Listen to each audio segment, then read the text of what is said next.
नमस्कार फ्रेंड्स, जय जगन्नाथ। आज प्रथम प्रश्न रही केउ चाष करिले 6 मास पर फल प्रस्तुत होता है।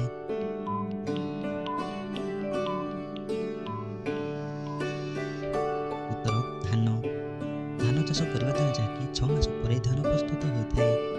एबे देखिबा परवर्ती प्रश्न, केउ गछर फल हाथी खाइबा को अधिक भल पाई थाए।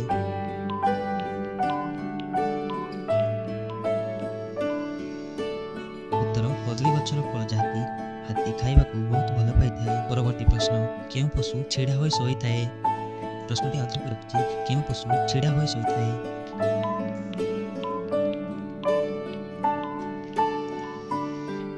उत्तर घोड़ा। घोड़ा जहाँकि छिड़ा होई सोई थाए। परवर्ती प्रश्न, केउ फलर तरकारी खाइले देहर व्यथा होई थाए। प्रश्नटी आउथरे रखिछि, केउ फलर तरकारी खाइले देहर व्यथा होई थाए।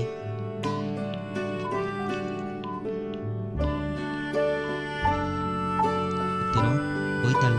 बोईतालु तरकारी खाइले जहाँकि देहर व्यथा होता है। परवर्ती प्रश्न, केउ फल सबुदिन तरकारी कर खाइले वजन ह्रास होता है।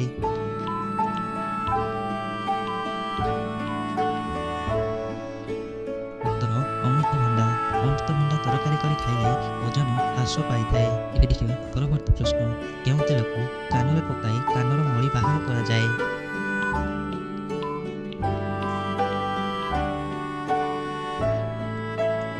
सरिष।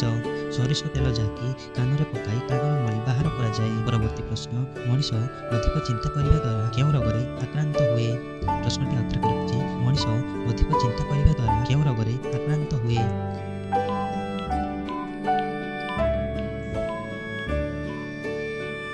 उत्तर ब्लड प्रेशर।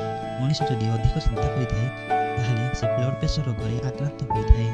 एबे देखिबा परवर्ती प्रश्न, केउ राज्य जड़े महिला को दुई भाई विवाह करिथांती। प्रश्नटी आउथरे रखिछि, केउ राज्य जड़े महिला को दुई भाई विवाह करिथांती।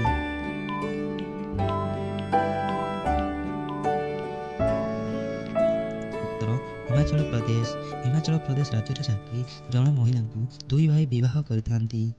एबे देखिबा परवर्ती प्रश्न, महाप्रभु जगन्नाथ मूर्ति केउ गछर काठरे प्रस्तुत करा जाए। प्रश्नटी आउथरे रखिछि, महाप्रभु जगन्नाथ मूर्ति केउ गछर काठरे प्रस्तुत करा जाए। फ्रेंड्स, जदि यार उत्तर जानिछंती कमेंट बॉक्स रे यार उत्तर दियंतु।